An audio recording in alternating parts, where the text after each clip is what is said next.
ప్రార్థనతో మరి దేవుని యొక్క వాక్య భాగంలోనికి మనం వెళ్దాం. దయచేసి అందరూ కూడా ప్రార్థనాపూర్వకంగా ఉన్నట్లయితే ప్రార్థన చేసుకుందాం. మహాపరిశుద్ధుడా, మహాగణుడా, మహోన్నతుడా, సర్వాధికారి, సర్వశక్తిమంతుడా, సృష్టికర్త, జీవాధిపతిమైన దేవ, మీ యొక్క పరిశుద్ధమైన ఘనమైన ఉన్నతమైన నామమును బట్టి మీకు వందనాలు, కృతజ్ఞత, స్తుతి, స్తోత్రాలు మేము చెల్లిస్తూ ఉన్నాము. అయ్యా, ఈ సిలువ ధ్యాన ఆరాధన కూడికల్లో 22వ రోజు కూడికలో మేమందరము కూడా పాలు పంపులు పొందటానికి మీరిచ్చిన కృప కొరకు వందనాలు చెల్లిస్తూ ఉన్నాం. గతించిన దినాలన్నిటిలో కూడా మీరు మాకు తోడుగా నీడగా ఉండి ఆదరణకర్తగా ఉండి మీ దీవెనలు ఇచ్చి ఆశీర్వాదాలు ఇచ్చి మీ కృపలో బలపరిచినందుకు, భద్రపరిచినందుకు మీకు వందనాలు చెల్లిస్తూ ఉన్నాం.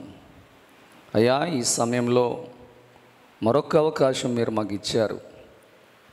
ఉపవాసముతోనూ దీక్షతోనూ మీ సన్నిధిలో మేమందరము కనిపెట్టి ప్రార్థన చేయటానికి మీరు ఇచ్చిన ఈ మంచి భాగ్యమును బట్టి మీకు వందనాలు.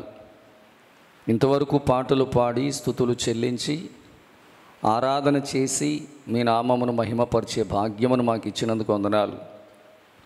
అయ్యా, మరి ముఖ్యంగా ఎంతమంది అయితే ఈ యొక్క సిలువ ధ్యాన ఆరాధన కూడికలో పాలు పంపులు పొందుతున్నారో వారిని అందరినీ కూడా మీ చేతులకు అప్పగిస్తున్నాను. ప్రతి ఒక్కరిని ఆత్మీయ మేలులతో దీవెనలతో నింపండి.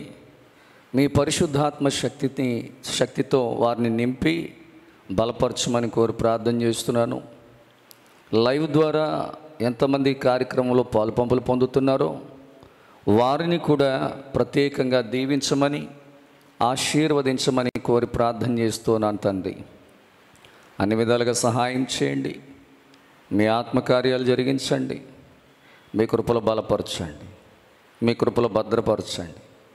మీ దీవెనలు సమృద్ధిగా అందరికీ దయచేయండి.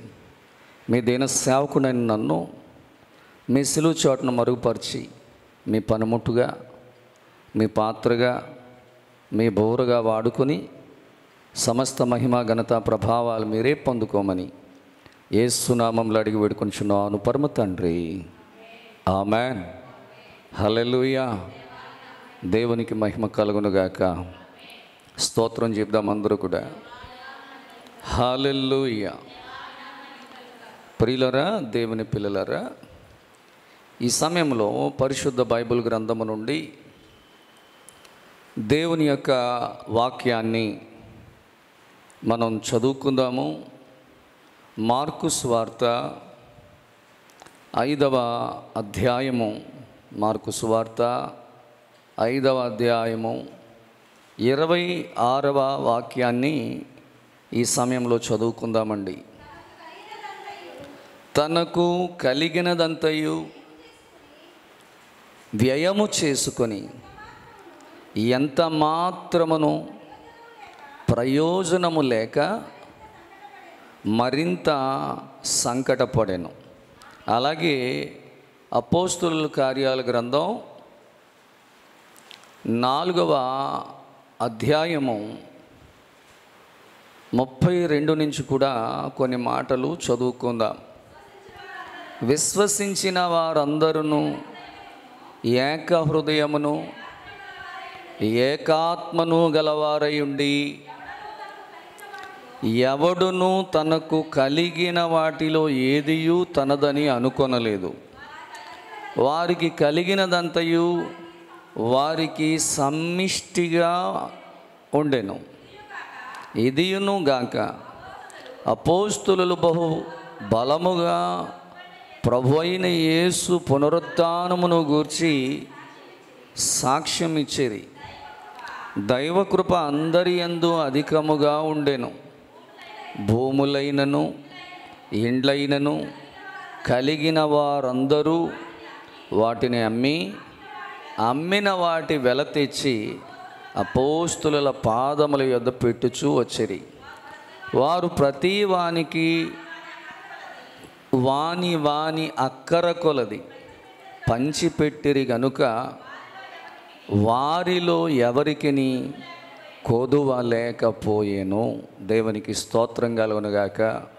చెప్దాం, స్తోత్రం చెప్దాం. హల్లెలూయా. ఇక్కడ రెండు విషయాలు మనం గమనించాలి. చదువుకున్నవి రెండు వాక్య భాగాలు. ఒకటేమో రక్తస్రావ రోగం కలిగిన స్త్రీ తనకున్నదంతా ఏం చేసిందని చెప్తుంది. ఇక్కడ వ్యయము చేసుకొని ఎంత మాత్రమును కూడా ప్రయోజనము లేక మరింత సంకటపడెను అని వ్రాయబడింది. మనం చదువుకున్న రెండో వాక్య భాగంలో ఆదిమ సంఘం పేతురు గారు వాక్యాన్ని విన్న తర్వాత, సంఘములో సభ్యులుగా చేర్చబడిన తర్వాత తమకు కలిగినదంతా అమ్మేసి పట్టుకొచ్చి అపోస్తుల పాదాల దగ్గర పెట్టి అందరూ సమిష్టిగా ఉండడమే కాకుండా అక్కరగా ఉన్నవానికి పంచిపెట్టినట్లుగా మనం చూస్తూ ఉన్నాం. అంటే ఈమెకు కలిగింది అయిపోయింది, వాళ్ళకు కలిగింది అయిపోయింది. ఈమె దగ్గర ఏమీ లేదు, వాళ్ళ దగ్గర కూడా ఏమీ లేదు. ఇక్కడ దేవుని యొక్క ముఖ్య ఉద్దేశం ఏంటో మనం స్పష్టంగా గమనిస్తే, దేవుడు ఇవ్వబట్టే ఇవాళ మనం ఏదైనా కలిగి ఉన్నామో ఇది వాస్తవం. ఇవాళ మన దగ్గర ఏదైనా ఉందంటే చెప్పండి, ఎవరిచ్చింది? దేవుడిచ్చిందే. దేవుడు ఇవ్వకపోతే మన దగ్గర ఏది కూడా లేదన్నమాట అండి. దేవునికి స్తోత్రం కలుగునుగాక. హల్లెలూయా. ఆ దేవునికి, ఆ దేవునితో నిత్య జీవము జీవించటం కోసం ఉన్నదంతా ఖర్చు పెట్టడమే ఉత్తమమైన మార్గం అంటాను నేను. దేవునికి స్తోత్రం కలుగునుగాక. ఈవిడ ఉన్నదంతా ఖర్చు పెట్టింది కానీ ఏమీ ప్రయోజనము పొందలేదు. కానీ ఆదిమ సంఘం అయితే ఉన్నదంతా ఖర్చు పెట్టి నిత్య జీవాన్ని సంపాదించుకున్నారు. పరలోక రాజ్యంలో భాగ్యాన్ని, చోటును సంపాదించుకున్నారు. దేవునికి స్తోత్రం కలుగునుగాక. నాదంటూ లోకాన ఏది లేదయ్యా, ఒకవేళ ఉందంటే నీవిచ్చినదే ప్రభువా.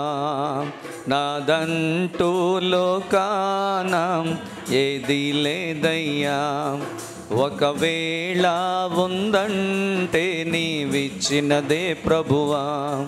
నీదే నీదే బ్రతుకంతా నీదే, నీదే నీదే బ్రతుకంతా నీదే.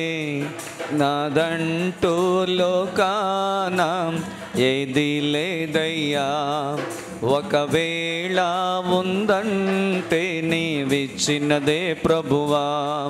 నాదంటూ లోకాన ఏది లేదయ్యా, ఒకవేళ ఉందంటే నీవిచ్చినదే ప్రభువా. నాకు ఉన్న సామర్థ్యం, నాకు ఉన్న సౌకర్యం, నాకు ఉన్న సౌభాగ్యం, నాకు ఉన్న సంతానం, నాకు ఉన్న సామర్థ్యం, నాకు ఉన్న సౌకర్యం, నాకు ఉన్న సౌభాగ్యం, నాకు ఉన్న సంతానం, అనుభవించు ఆరోగ్యం, ఆరగించు ఆరం, అనుభవించు ఆరోగ్యం, ఆరగించు ఆరం. కేవలం నీదే నయ్యా, కేవలం నీదే నయ్యా, కేవలం నీదే నయ్యా, కేవలం నీదే నయ్యా. నాదంటూ లోకాన ఏది లేదయ్యా, ఒకవేళ ఉందంటే నీవిచ్చినదే ప్రభువా. నాదంటూ లోకాన ఏది లేదయ్యా, ఒకవేళ ఉందంటే నీవిచ్చినదే ప్రభువా. నాకు ఉన్న ఈ బలం, నాకు ఉన్న ఈ పొలం, త్రాగుచున్న ఈ జలం, నిలువ నీడ ఈ గృహం. నాకు ఉన్న ఈ బలం, నాకు ఉన్న ఈ పొలం, త్రాగుచున్న ఈ జలం, నిలువ నీడ ఈ గృహం. నిలిచి ఉన్న ప్రతి స్థలం, బ్రతుకుచున్న ప్రతి క్షణం, నిలిచి ఉన్న ఈ స్థలం, బ్రతుకుచున్న ప్రతి క్షణం, కేవలం నీదే నయ్యా, కేవలం నీదే నయ్యా, కేవలం నీదే నయ్యా, కేవలం నీదే నయ్యా. నాదంటూ లోకాన ఏది లేదయ్యా, ఒకవేళ ఉందంటే నీవిచ్చినదే ప్రభువా. ఏది లేదయ్యా, ఒకవేళ ఉందంటే నీవిచ్చినదే ప్రభువా. నీదే నీదే బ్రతుకంతా నీదే, నీదే నీదే బ్రతుకంతా నీదే. నాదంటూ లోకాన ఏది లేదయ్యా, ఒకవేళ ఉందంటే నీవిచ్చినదే ప్రభువా. నాదంటూ లోకాన ఏది లేదయ్యా, ఒకవేళ ఉందంటే నీవిచ్చినదే ప్రభువా.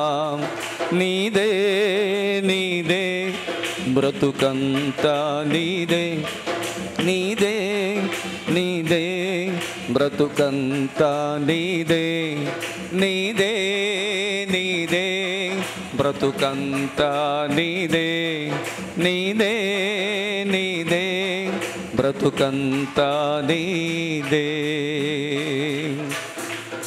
హల్లెలూయా. మనం ఈరోజు కలిగి ఉన్నదంతా కూడా ఎవరిచ్చిందట? దేవుడిచ్చిందే. ఇవాళ దేవుడు ఇచ్చినందు మూలంగానే, దేవుడు మనకి ఇవ్వబట్టే మనం ఈరోజు అన్నీ కలిగి ఉన్నాం. అన్నీ కలిగి ఉన్న వాటిని మరలా ఎవరికి ఇస్తున్నాం? ఈ రక్తస్రావ రోగం కలిగిన స్త్రీ కలిగిందంతా కూడా ఖర్చు పెట్టేసిందంట. ఏం చేసింది? ఏం చేసింది చెప్పండి? ఖర్చు పెట్టేసింది. అంతా కూడా ఖర్చు పెట్టేసుకుంది. తనకు కలిగినదంతయు వ్యయము చేసుకొని, వ్యయము అంటే ఏంటి? అమ్మేసుకోవడం. ఉన్నదంతా వ్యయం చేసాం అంటే అర్థం ఏంటి? ఆదాయం కాదు. ఆదాయం అంటే సంపాదించుకోవడం, వ్యయము అంటే ఖర్చు. ఖర్చు పెట్టేసింది. ఎక్కువ శాతం ఆవిడ ఖర్చు పెట్టింది దేనికి? తనకు వచ్చిన అనారోగ్యాన్ని మరి పోగొట్టుకొని ఆరోగ్యం కొరకు తనకున్నదంతా కూడా ఖర్చు పెట్టేసుకుందన్నమాట అండి. ఖర్చు పెట్టేసుకుని పోని 1% అయినా బాగుపడిందా? 1% అయినా బాగుపడిందా చెప్పండి? కొంచెం కూడా బాగుపడలా. ఆవిడికి ఏమాత్రం కూడా ప్రయోజనము ఎంత మాత్రమును ప్రయోజనము లేక మరింత బలహీన పడిపోయింది, సంకట పడిపోయింది. అంటే ఇంకా బాధలు పడుతుంది. ఖర్చు పెట్టిన కొంచెమైనా ప్రయోజనం ఉంటే ఖర్చు పెట్టిన దానికి పోన్లే, అంతా కాకపోయినా కొంతైనా నాకు ప్రయోజనం దొరికింది అని అనుకోవచ్చు. కానీ ఎంత మాత్రం కొంచెం కూడా ప్రయోజనము దొరకలేదని చెప్పి బైబిల్ గ్రంథంలో వ్రాయబడింది. దేవునికి స్తోత్రం కలుగునుగాక. అంటే దేనికోసం ఖర్చు పెట్టింది? ఆత్మ సంబంధమైన కోసం, దానికోసం ఖర్చు పెట్టిందా? భౌతిక సంబంధమైన, భౌతికపరమైన, శరీరపరమైన ఆరోగ్యం కోసం ఖర్చు పెట్టిందా? ఈమైతే అనారోగ్యం కోసం ఖర్చు పెట్టింది. భౌతికపరమైనది, శరీర సంబంధమైన ఆరోగ్యం కోసం ఖర్చు పెట్టింది. ఇంకొక ఆయన ఉన్నాడు, ఆయన చిన్న కుమారుడు. ఈయన భౌతికపరమైన ఆనందం కోసం ఖర్చు పెట్టాడు. ఈయన ఏం చేశాడు చెప్పండి? భౌతికపరమైన ఆనందం, ఆత్మ సంబంధమైన ఆనందం ఏమన్నా కొంచెమన్నా దొరికిందా? అతడంతా కూడా ఏ ఆనందం కోసం ఖర్చు పెట్టాడు? శరీర సంబంధమైన భౌతికపరమైన ఆనందం కోసం ఖర్చు పెట్టాడు. ఈమెమో మార్కు సువార్తలో 5వ అధ్యాయం 26వ వచనం ప్రకారంగా చూస్తే ఆరోగ్యం కోసం ఉన్నదంతా ఖర్చు పెట్టేసిందని ఉంది. కానీ ప్రయోజనం ఆవిడకి కూడా ఏం దొరకలేదట. మరి తప్పిపోయిన కుమారుడు లూకా సువార్తలో 15వ అధ్యాయము, లూకా సువార్త 15వ అధ్యాయం చూడండి. 15వ అధ్యాయంలో 13, 14 వచనాలు మనం చూస్తే, కొన్ని దినములైన తర్వాత ఆ చిన్న కుమారుడు సమస్తమును సమకూర్చుకొని దూరదేశమునకు ప్రయాణమైపోయి అచ్చట తన ఆస్తిని దుర్వ్యాపారముల వలన పాడు చేసెను. అదంతయు ఖర్చు చేసిన తరువాత ఆ దేశమందు గొప్ప కరువు రాగా వాడు ఇబ్బంది పడసాగి. దేవునికి స్తోత్రం కలుగునుగాక. ఏం రాయబడింది ఇక్కడ? వీడేం చేశాడు? అంతా సమకూర్చుకొని. ఎవరిచ్చింది? తండ్రి ఇచ్చింది. తండ్రికి ఎవరిచ్చారు? దేవుడిచ్చింది. ఈవిడేమో దేవుడిచ్చిన దాన్ని ఆరోగ్యం కోసం, భౌతికపరమైన శారీరక ఆరోగ్యం కోసం ఖర్చు పెట్టేసింది, ప్రయోజనం లేదు. వీడేమో తన తండ్రి ద్వారా దేవుడు తనకిచ్చినటువంటి ఐశ్వర్యాన్ని అంతటినీ సమకూర్చుకొని దూరదేశం వెళ్ళిపోయి దుర్వ్యాపారాలు చేసి ఉన్నదంతా కూడా ఖర్చు చేసేసుకొని వీడికి ఏ ప్రయోజనం లేకుండా పోయింది. ఆ దేశంలో కరువు వచ్చిందంట. కరువు వస్తే ఎలాంటి పరిస్థితి అంటే తినడానికి తిండి కూడా లేని పరిస్థితి, తైల సంస్కారం లేని పరిస్థితి, ఒంటి మీద ఇంకొక జత బట్టలు కూడా వేసుకోవడానికి అవకాశం లేని పరిస్థితి. అంటే దేనికోసం ఖర్చు పెట్టాడు వీడికున్న ఆస్తి అంతా? భౌతికపరమైన, శరీర సంబంధమైన, భూ సంబంధమైన సంతోషం కొరకు, భూ సంబంధమైన సంతోషం కొరకు తనకున్నదంతా కూడా ఏం చేశాడు? ఖర్చు చేశాడు. బ్యాటరీ ఎలా ఉందో, బ్యాటరీ ఫుల్గా ఉందో లేదో చూడండి. ప్రియులారా, దేవుని పిల్లలారా, దయచేసి మనం గమనించాలి. ఇక్కడ దేవుని సన్నిధానంలో మనం గమనించాలి, ప్రభు పిల్లలుగా మనం గమనించాలి. ఇవాళ మరి మనకిచ్చిన దాంతో మనమేం సంపాదించుకుంటున్నాం? వీళ్ళిద్దరూ ఫెయిల్ అయిపోయారు. దేవుడు తమకి ఇచ్చిన దాంతో ప్రయోజనం కొంచెం కూడా, ఆత్మ సంబంధమైన ప్రయోజనం కొంచెం కూడా లేకుండా పోయింది. అలాగని ఆరోగ్యం కోసం ఖర్చు పెట్టింది వృధా అయిపోయింది. సంతోషం కోసం, భౌతికపరమైన సంతోషం కోసం ఖర్చు పెట్టింది కూడా పాడైపోయింది. మరి ఆత్మ సంబంధమైన ఆనందం కోసం ఖర్చు పెట్టిన వారు కూడా ఉన్నారు బైబిల్లో. ఆత్మ సంబంధమైన ఆనందం కోసం ఖర్చు పెట్టిన వారు ఎవరు అంటే, మార్కు సువార్త చూడండి 12వ అధ్యాయము, మార్కు సువార్త 12వ అధ్యాయము 43, 44 వచనాలు ఈ సమయంలో మనం చదువుకుందాం. ఒక పేద విధవరాలు వచ్చి 2 కాసులు వేయగా ఆయన తన శిష్యులను పిలిచి, కానుక పెట్టులో డబ్బులు వేసిన వారందరికంటే ఈ బీద విధవరాలు ఎక్కువ వేసనని మీతో నిశ్చయముగా చెప్పుచున్నాను. వారందరూ తమకు కలిగిన సమృద్ధిలో నుండి వేసిరి, కానీ ఈమె తన లేమిలో తనకు కలిగినదంతయు, అనగా తన జీవమంతా ఇచ్చి వేసెనని, జీవనమంతయు వేసెనని చెప్పాను. దేవునికి స్తోత్రం కలుగునుగాక. హల్లెలూయా. పేద విధవరాలు దేనికోసం మరి అదంతా ఇచ్చేసింది, ఉన్నదంతా జీవనమంతా, అంటే తన బ్రతకటానికి ఉంచుకున్నదంతా కూడా ఎవరికి ఇచ్చేసింది? దేవునికి ఇచ్చేసి ఈవిడ ఏమి సంపాదించుకుంది చెప్పాలి? ఏమి సంపాదించుకుంది? ఆత్మీయ ఆనందాన్ని, రెండవది పరలోక రాజ్యం కొరకు ఇచ్చేసింది. ఏమిచ్చేసింది? మీరు భూమి మీద కాకుండా దేవుని రాజ్యంలో, పరలోకంలో దాచుకోమని చెప్పాడు. ఎక్కడ దాచుకోమని చెప్పాడు? పరలోకంలో దాచుకోమన్నాడు. పరలోకంలో దాచుకోమన్నారు కాబట్టి ఇప్పుడు అంతా కానుక పెట్టులో వేసింది. అంటే ఎవరికి ఇచ్చేసింది? జీవనమంతా. ఏమండి? జీవనమంతా తనకున్నదంతా కూడా ఇచ్చి ఏం సంపాదించుకుందనుకుంటున్నారు? ప్రభువారు ఎంతో గొప్పగా చెప్తున్నారు. యేసు ప్రభువారు ఏమని? ఏమని చెప్తున్నారు? అక్కడ ఉన్న వాళ్ళందరికంటే ఆమె ఎక్కువ ఇచ్చింది. ఆమెన్. ఎవరితో సాక్ష్యం? దేవునితో సాక్ష్యం. ఇవాళ ఎప్పుడైనా కానుక పెట్టిలో కానుక వేయాలంటే 100 సార్లు ఆలోచిస్తాం మనం. ఆవిడేం ఆలోచించాల. అదే మన వైద్యానికో లోక సంబంధమైన ఆనందాల కోసం అయితే ఒక్కసారి కూడా ఆలోచించకుండా ఎలా కావలిస్తే అలాగ మనం ఏం చేస్తూ ఉంటాం? మన ధనాన్ని ఖర్చు పెడతా ఉంటాం. అవునా కదా చెప్పండి? ఒక డ్రెస్ కొనడానికి వెళ్ళాం, మనకు బాగా నచ్చింది, వెనక ముందు ఆలోచిస్తామా? ఎక్కువైనా కానీ ఏం చేయాలనుకుంటాం మనం? కొనేయాల. మనకు నచ్చింది కాబట్టి ఎక్కువైనా సరే కొనేయాలి. ఎందుకంటే అది మనకు బాగా నచ్చింది. ఏ ఆనందం? లోక సంబంధమైన ఆనందం, భౌతికపరమైన ఆనందం కోసం ఇమ్మీడియట్గా మనం ఎంతైనా సరే లెక్క చేయకుండా కొనేస్తాం. ఓ ఫుడ్ తినాలి, హోటల్కి వెళ్తాం, అందులో మనకు నచ్చిన ఫుడ్ రేట్ ఎక్కువగా ఉంది, అయినా ఆలోచిస్తామా? ఆలోచించం. ఎంతైనా సరే పర్వాలేదు అని చెప్పి ఇమ్మీడియట్గా దాన్ని మనం ఆర్డర్ చేసి రప్పించుకొని బిల్ పే చేసి తినేస్తాం. దేవునికి స్తోత్రం కలుగునుగాక. హల్లెలూయా.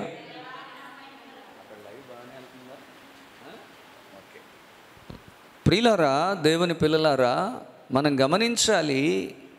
అంటే అదే ఆత్మ సంబంధమైన ఆనందం, పరలోక రాజ్యాన్ని సంపాదించుకోవడం కోసం మనం ఎన్నిసార్లు ఆలోచిస్తాం? చెప్పాలి, ఎన్నిసార్లు ఆలోచిస్తాం? చాలామంది ఒక ప్రార్థనా కూటమి ఇంటి దగ్గర పెట్టుకోవాలి, అది అందరూ కూడా వీళ్ళ ఇంటి దగ్గర చాలా బాగా జరిగిందని అనిపించుకోవడం కోసం ఏం చేస్తారంటే బాగా భారీగా ఖర్చు పెట్టి ఆర్కెస్ట్రా అని ఇవన్నీ పెట్టుకుని, సౌండ్ సిస్టమ్ అన్నీ పెట్టుకొని, పలహారం కూడా లేదా భోజనాలు కూడా ఘనంగా పెట్టుకొని దైవ సేవకుడికి కానుకిచ్చేటప్పటికి ఏం చేస్తారు చెప్పండి? ఇందులో ఏది మనకు భౌతికపరమైంది, ఏది మనకు ఆత్మ సంబంధమైంది? ఏమండి? అప్పుడు దేనికి ఎంత ఖర్చు పెట్టినట్టు అవుతుంది మనం? ఏమండి? మన గొప్ప కోసమో భౌతికపరమైన ఆనందాన్ని ఇచ్చే దానికోసమో ఎక్కువగా ఖర్చు పెడతాం. కానీ మనకు ఆత్మ సంబంధమైన ఆనందాన్ని, లేకపోతే పరలోక రాజ్యాన్ని మనకి సంపాదించి పెట్టే ఆ గొప్ప భాగ్యాన్ని పొందుకునే విషయం దగ్గరికి వచ్చేటప్పటికి చాలా సంకుచితమైన స్వభావంతో, అది చాలా ఏదో పిసినారితనం చేసినట్టుగా, ఇంకా చెప్పాలంటే బైబిల్ అంటాడు, విసుగక సనుగక పిసినితనము చెయ్యక అంటాడు. ఇవాళ చాలామంది లోకంలో అయితే పిసినితనం కనబడదు, కానీ దేవుని దగ్గరికి వచ్చేటప్పటికి మాత్రం ఏం చేస్తూ ఉంటారు? పిసినారితనం చేస్తూ ఉంటారు. కానీ ఈ పేద విధవరాలు ఏమన్నా పిసినారితనం చేసిందా? పోనీ రేపటి కోసం ఏమన్నా ఆలోచించిందా? ఉన్నదంతా ఇచ్చేస్తున్నాను, నేను ఎలా బ్రతకాలి, రేపు నాకేంటి, సాయంత్రానికి నాకేంటి అని ఆలోచించిందా? ఆలోచించలా. అంటే ఇప్పుడు దేవుడిచ్చిన దాన్నే దేవునికి ఇచ్చి, ఉన్నదంతా ఇచ్చి మరలా ఏం సంపాదించుకుంది? దేవుని యొక్క మహాకృపను సంపాదించుకుంది. దేవునికి స్తోత్రం కలుగునుగాక. ఏం సంపాదించిందంట? దేవుని యొక్క మహాకృపను సంపాదించినట్లుగా దైవవాక్యంలో చాలా స్పష్టంగా, చాలా తేటగా, చాలా క్లియర్గా వ్రాయబడింది. హల్లెలూయా, హల్లెలూయా, హల్లెలూయా. చూడండి, మరొక ఉదాహరణ నేను మీకు చూపిస్తాను. రెండవదిగా మనం చూసినప్పుడు పేద విధవరాల గురించి ఇక్కడ చూసాము, ఆమె గొప్పతనాన్ని గురించి ప్రభు వర్ణించటం మనం చూసాము. రెండవదిగా చూస్తే మత్తయి సువార్త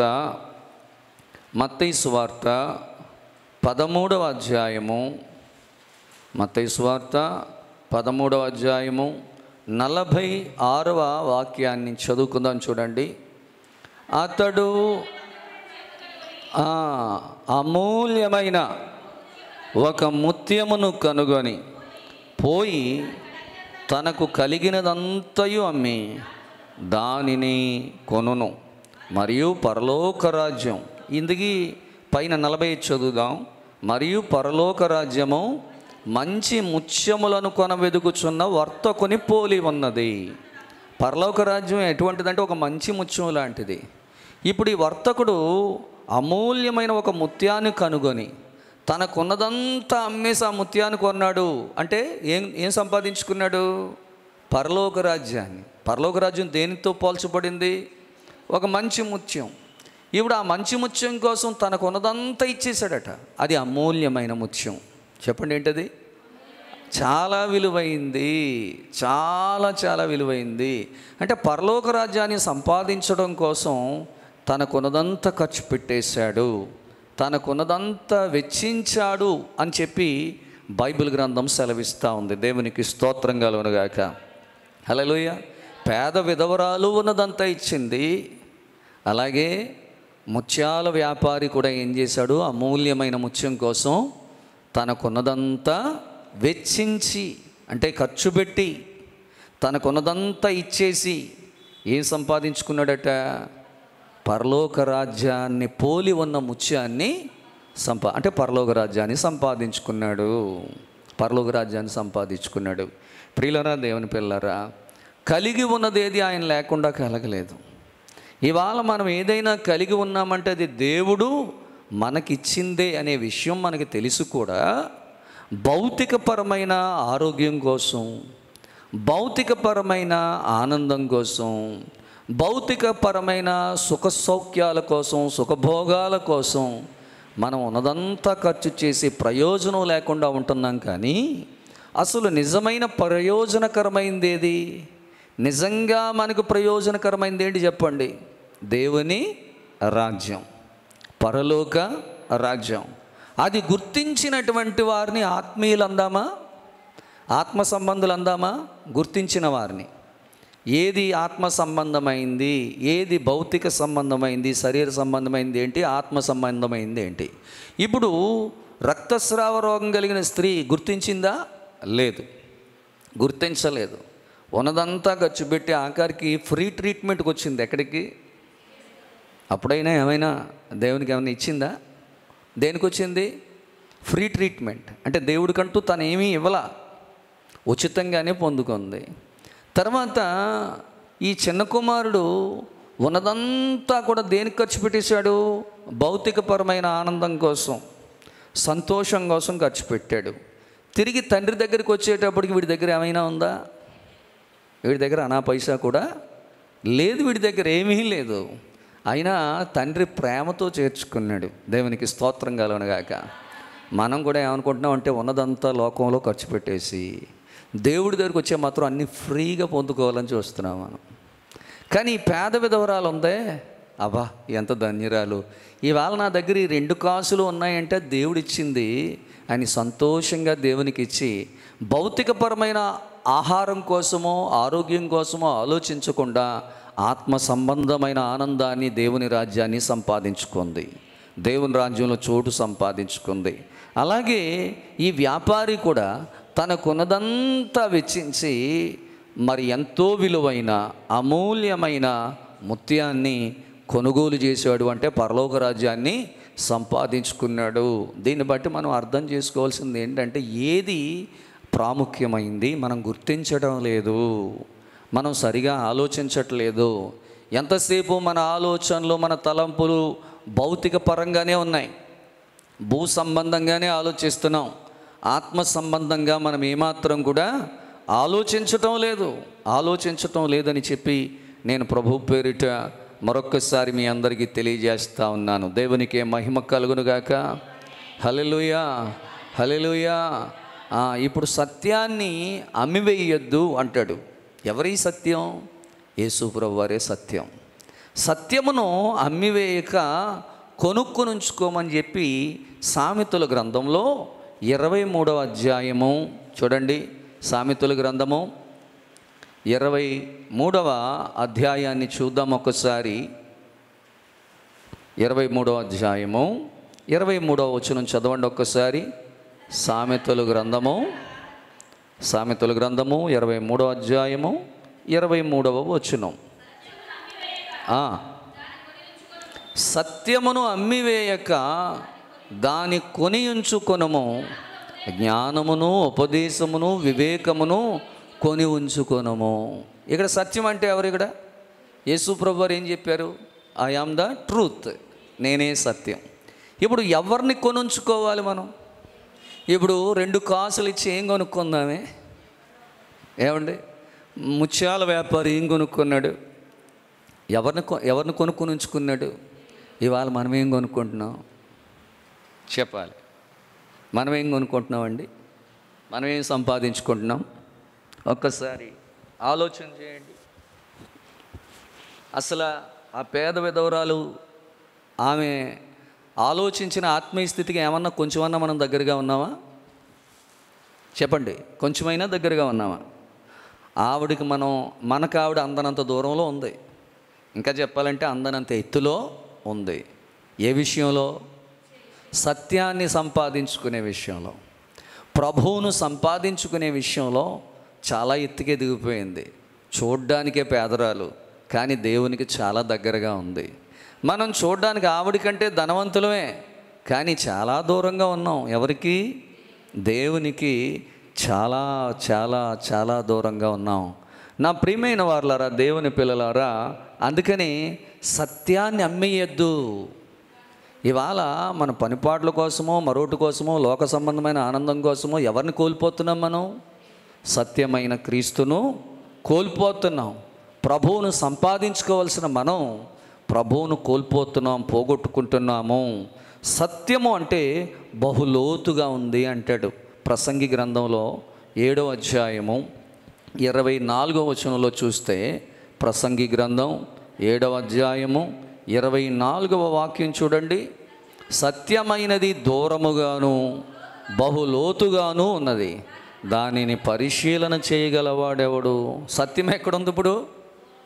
ఇప్పుడు దేవునికి నువ్వు దూరంగా ఉన్నావు ఒకటే, నీకు దేవుడు దూరంగా ఉన్నావు ఒకటే. ఇవాళ దేవునికి మనం దగ్గరగా ఉన్నామా దూరంగా ఉన్నామా? చెప్పాలి, మీరే ఆలోచించి త్వరగా. సత్యానికి దగ్గరగా ఉన్నామా దూరంగా ఉన్నామా? దూరంగా ఉందంట, లోతుగా ఉందంట, దూరముగాను బహులోతుగా. దానిని పరిశీలించాలి, దానిని పరిశీలించి తెలుసుకోవాలంటున్నాడు. ఇవాళ మనకు ఆ పరిశీలన లేదు కాబట్టే, తెలుసుకోలేకపోతున్నాం కాబట్టే దేవుడు తన వర్తమానం ద్వారా దాన్ని మనకి తెలియజేస్తున్నారు. ఇప్పటిదాకా ఇంత లోతుగా మీరు ఎప్పుడైనా ఆలోచించారా? చెప్పండి, ఆలోచించలేదు. అంటే లోతుగా ఉంది. ఇప్పుడు వరకు దీన్ని తెలుసుకోగలిగారా? ఇది చాలా దూరంగా ఉంది. సత్యానికి మీరు కూడా చాలా దూరంగా ఉన్నారు కాబట్టి ఇంకా దేవుని విషయంలో పిసినారితనం చేసే పరిస్థితులు చాలానే మన జీవితంలో ఉన్నాయి. ఎప్పుడైనా ఒక్కొక్కసారి మనం ఏమన్నా హృదయపూర్వకంగా చేయగలుగుతున్నామేమో, కానీ చాలా విషయాల్లో ఇంకా మనం ఎలా ఉన్నాం చెప్పండి? పిసినారితనం చేస్తూ లోక సంబంధమైన సంతోషాన్ని, భౌతికపరమైన ఆనందాన్ని కోరుకుంటూ ఆత్మ సంబంధమైన ఆనందానికి మనం చాలా దూరంగా. ఆత్మ సంబంధమైన ఆనందాన్ని పొందుకోవాల్సిన టైంలో పిసినారితనం చేస్తున్నాం. పిసినారితనం చేయాల్సిన చోటేమో విచ్చలవిడిగా ఖర్చు పెట్టి మనం ఉన్నదంతా కూడా ఏం చేస్తున్నాం? వ్యర్థపరుచుకుంటున్నాం. ఎలాగా? ఆ రక్తస్రావ రోగం కలిగిన స్త్రీ ఉన్నదంతా వ్యయం చేసేసుకుంది. తప్పిపోయిన కుమారుడు ఏం చేశాడు? తనకున్నదంతా వ్యయపరిచేసుకున్నాడు, వ్యర్థపరిచేసుకున్నాడు, పాడు చేసుకున్నాడు. ప్రియులారా, ఈరోజు మనం ఏం చేస్తున్నాం? భూలోకంలో కూర్చుకోవద్దు, పరలోకంలో కూర్చుకోమంటే ఎక్కడ కూర్చుకుంటున్నాం మనం? ఇవాళ మనకున్నదాన్ని అమ్మి మనం వృధాగా ఖర్చు పెట్టుకుని పాడు చేసుకుని కనీసం ఏమాత్రం ప్రయోజనం? ఇవాళ మనం వస్తువులకి, వస్త్రాలకి, ఆడంబరాలకి, భోగభాగ్యాలకి, భౌతికపరమైన ఖర్చు పెట్టిన వాటి వల్ల ఆత్మ సంబంధమైన ఫలితం ఏమైనా ఉంటుందా? ఆత్మ సంబంధమైన ఆశీర్వాదం ఒకటైనా దొరుకుతుందా? అంటే అదంతా కూడా వృధా అవుతుందా లేదా? వ్యర్థమవుతుందా లేదా? ఒక్కసారి మనం ఆలోచించాలి. దేవునికి స్తోత్రం కలుగునుగాక. నేను అనుకుంటాను, ఈ విషయంలో నేను చాలా ధన్యుణ్ణి అనుకుంటాను. ఎందుకని? నాకున్నది ఏదైనా సరే దేవుని పరిచర్య కోసం ఖర్చు పెట్టడానికి ఉపయోగిస్తూ ఉంటాను కాబట్టి నాకు చాలా ఆనందంగా ఉంటుంది. అంటే నేను కూడా ఎవరి వరుసలో ఉన్నాను? ఆ పేద విధవరాలు వరుసలో ఉన్నాను నేను కూడా. మంచి ముత్యాల వ్యాపారి వరుసలో ఉన్నాను నేను కూడా. దేవునికి స్తోత్రం కలుగునుగాక. నాకున్నదంతా అమ్మి, నాకున్నదంతా ఖర్చు చేసి నేనేం సంపాదించుకోగలుగుతున్నాను? ఎప్పటికప్పుడు సత్యాన్ని కొని ఉంచుకుంటున్నాను. చెప్పండి, సత్యాన్ని ఏం చేస్తున్నావుట? సత్యాన్ని ఏం చేయమంటున్నాడు? కొని ఉంచుకోమంటున్నాడు. సత్యాన్ని కొనుక్కొని ఉంచుకో, అమ్మివేయక.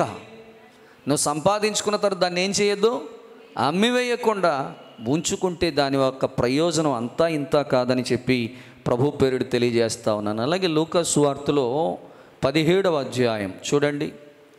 లూకా సువార్త 17వ అధ్యాయము 20-21 వచనాలు చదువుదాం. చూడండి. దేవుని రాజ్యం ఎప్పుడు వచ్చునని పరిసయ్యులు ఆయనను అడిగినప్పుడు ఆయన, దేవుని రాజ్యము ప్రత్యక్షముగా రాదు, ఎందుకనగా ఇదిగో దేవుని రాజ్యము మీ మధ్యనే ఉన్నది గనుక ఇదిగో ఎక్కడనని అదిగో అక్కడనని చెప్ప వీలు పడదని వారికి ఉత్తరమిచ్చెను. దేవునికి స్తోత్రం కలుగునుగాక. హల్లెలూయా.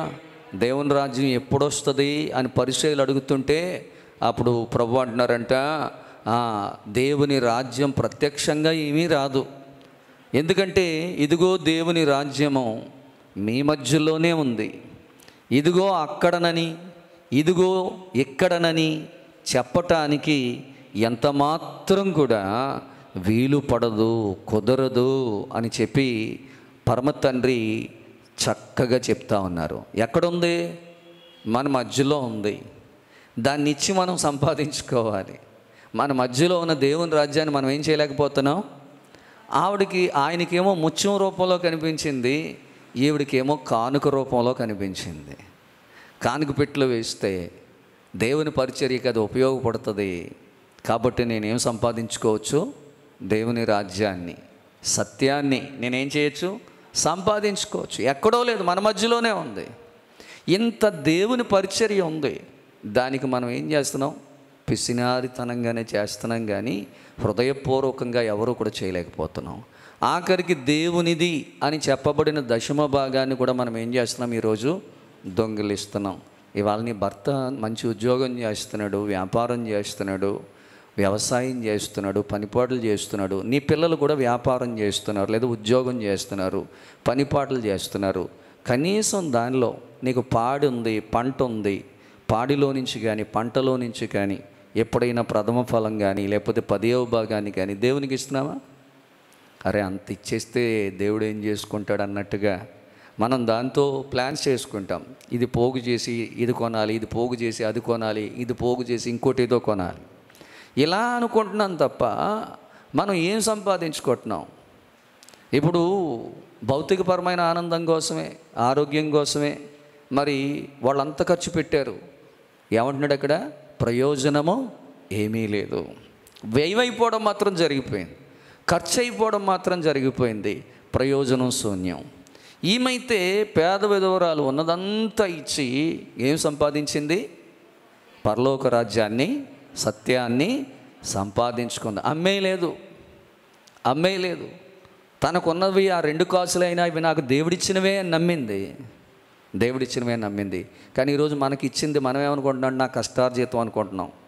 నా శక్తి, నా తెలివి, నా జ్ఞానం, నా చదువు, నా పదవి, ఇవే నాకు సంపాదించి పెట్టాయని అనుకుంటున్నాం. కానీ అది కూడా దేవుడిచ్చింది అనే విషయం మనకి ఏమాత్రం కూడా తట్టడం లేదు.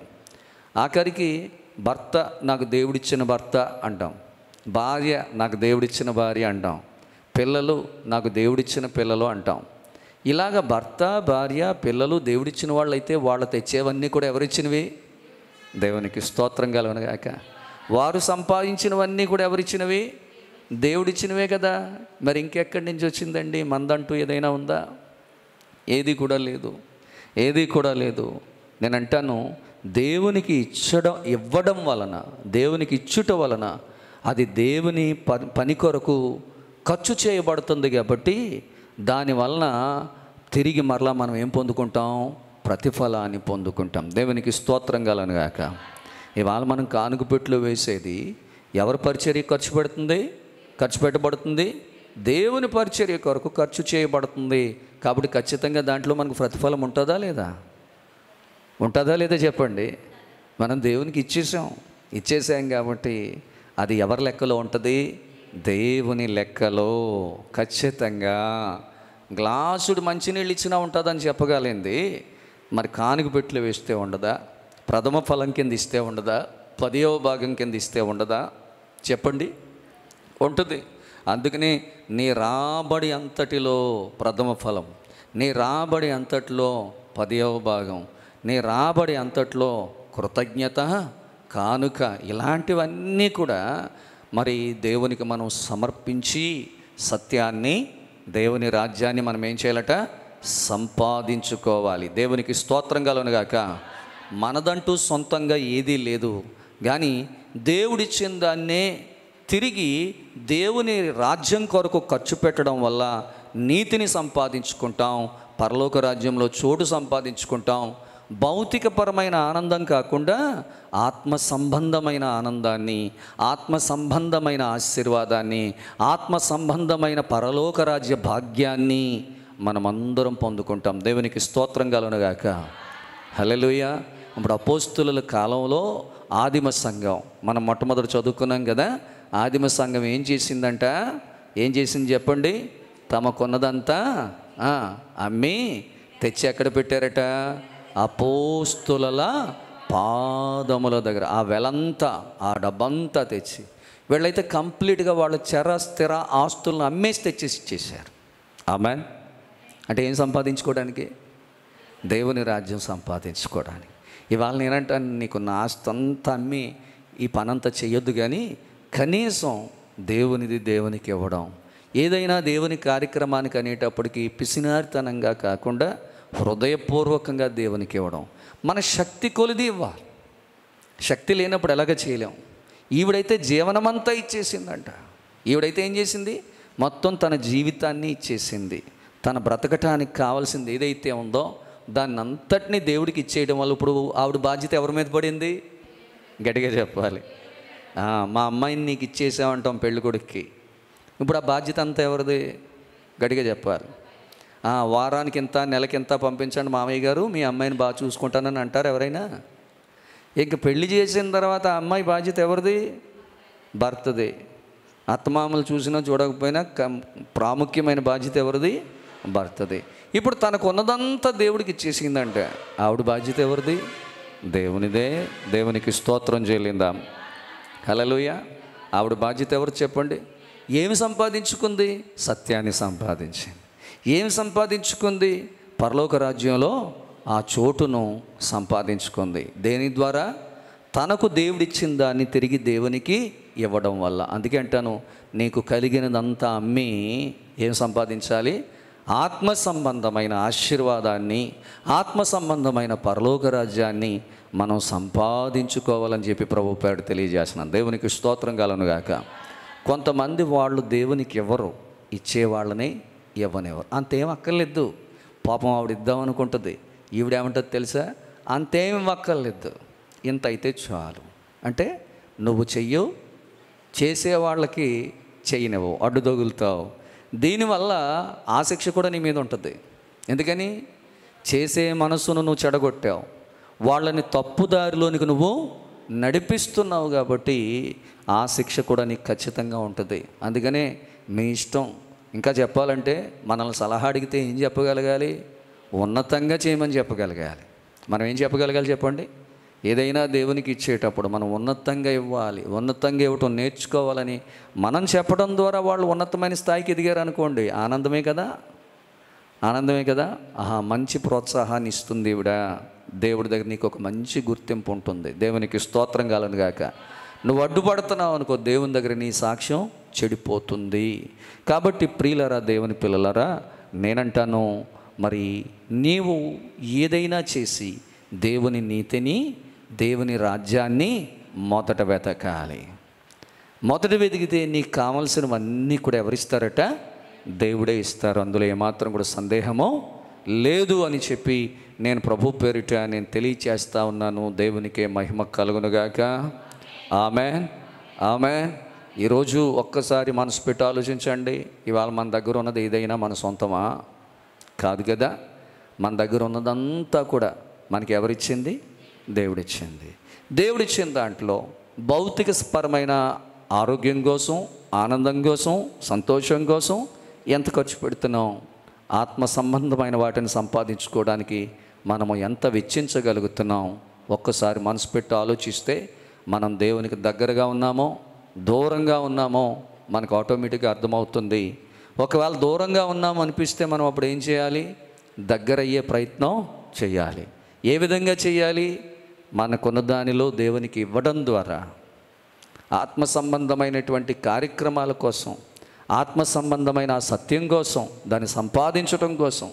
పరలోక రాజ్యాన్ని ఒక మంచి ముత్యంతో పోల్చబడితే తనకున్నదంతా వెచ్చించి ఆ వర్తకుడు అమూల్యమైన ముత్యాన్ని కొనుక్కున్నట్టుగానే ఈరోజు మనకున్నదంటూ ఏదీ లేదు, అన్నీ దేవుడిచ్చింది దేవునికి ఇచ్చి మనం అటువంటి గొప్ప భాగ్యాన్ని సంపాదించుకోవాలని తీర్మానం మనం అందరం కలిగి ఉండాలని చెప్పి ప్రభు పేరుడి తెలియచేస్తూ ఈ మాటలు ఇస్తున్నాను.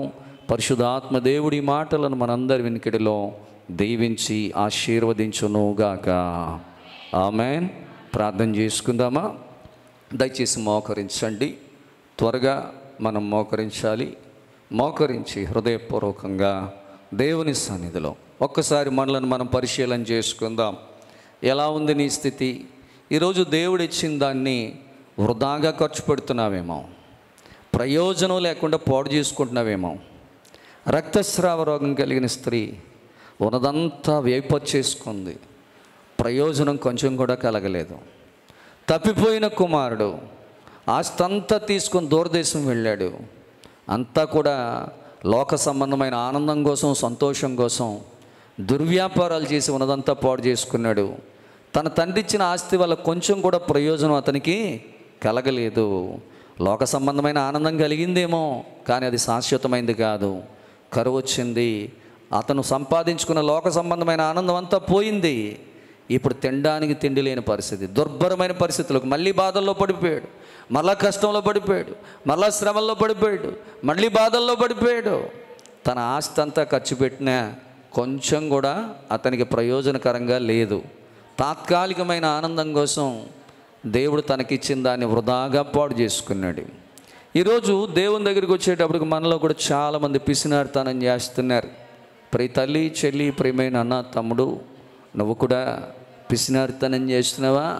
ఆత్మ సంబంధమైన వాటిని సంపాదించుకునే విషయంలో, ఆత్మ సంబంధమైన సంతోషం, ఆ సత్యం, ఆ పరలోక రాజ్యాన్ని సంపాదించుకునే విషయంలో నువ్వు ఎలాగున్నావు? నువ్వు పిసినారిగా ఉన్నావేమో. దానివల్ల నువ్వు ఎంత ప్రయోజనం నువ్వు పొందుకోగలుగుతావు? ఏ విధమైన ప్రయోజనాన్ని పొందుకోగలుగుతావు? కాబట్టి దేవుడిచ్చిన దాన్ని మళ్ళీ దేవుడికి తిరిగి ఇవ్వడంలో గొప్ప ఆశీర్వాదం ఉంది, గొప్ప దీవెన ఉంది, గొప్ప సంతోషం ఉంది. పరలోక రాజ్యంలో ఒక గొప్ప భాగ్యం ఉంది. సత్యము నేనే అని చెప్పిన క్రీస్తు నీతోనే ఉంటారు, నీలోనే ఉంటారు. నిన్ను చేయిపట్టి నడిపిస్తారు. నీకు కరువు రానివ్వడు, నీకు ఆపద రానివ్వడు, నీకు కష్టమనేదే రానివ్వకుండా నిన్ను ఉన్నతమైన దీవెనలతో, ఆశీర్వాదాలతో ఇంకా ఇంకా గొప్పగా దేవుడు దీవిస్తారు. తన పరలోక రాజ్యంలో నిన్ను చేర్చుకుంటారు అని చెప్పి ప్రభు పేరుడి తెలియజేస్తూ ఉన్నాను.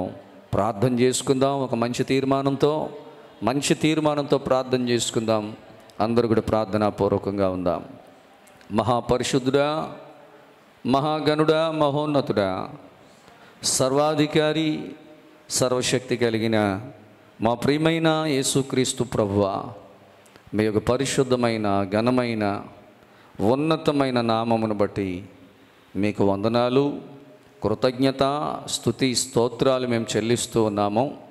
ఇంతవరకు మా ప్రభువా, మా తండ్రి, ఈ సిలువ ధ్యాన ఆరాధన 22వ రోజు కూడికలో మీరు మాకు తోడుగా, నీడగా ఉండి ఆత్మీయంగా మమ్మల్ని బలపరిచి స్థిరపరిచినందుకు వందనాలు. ఎన్నో లోతైన సంగతులు, శ్రేష్టమైన సంగతులు మీరు మాకు బోధించారు, మీరు మాకు నేర్పించారు. అందును బట్టి మీకు వందనాలు చెల్లిస్తూ ఉన్నాను. విన్న ఈ వర్తమానం అందరి హృదయాలను అయా ఆకర్షించిన విధానాన్ని బట్టి వందనాలు. అందరి హృదయాలను మీరు తట్టినందుకు వందనాలు. ఈ వాక్యం ద్వారా అనేకుల హృదయాలు మీరు తెరిచినందుకు వందనాలు. వారిని ఆలోచింపచేసినందుకు వందనాలు. వారు ఆలోచించి ఒక సరైన నిర్ణయం తీసుకోవడానికి మీరు ఇచ్చిన కృప కొరకు, మంచి ఆలోచన కొరకు మీకు వందనాలు. వారు తీసుకున్న తీర్మానాలన్నింటిని బట్టి వారిని మీ చేతులకు అప్పగిస్తున్నాను.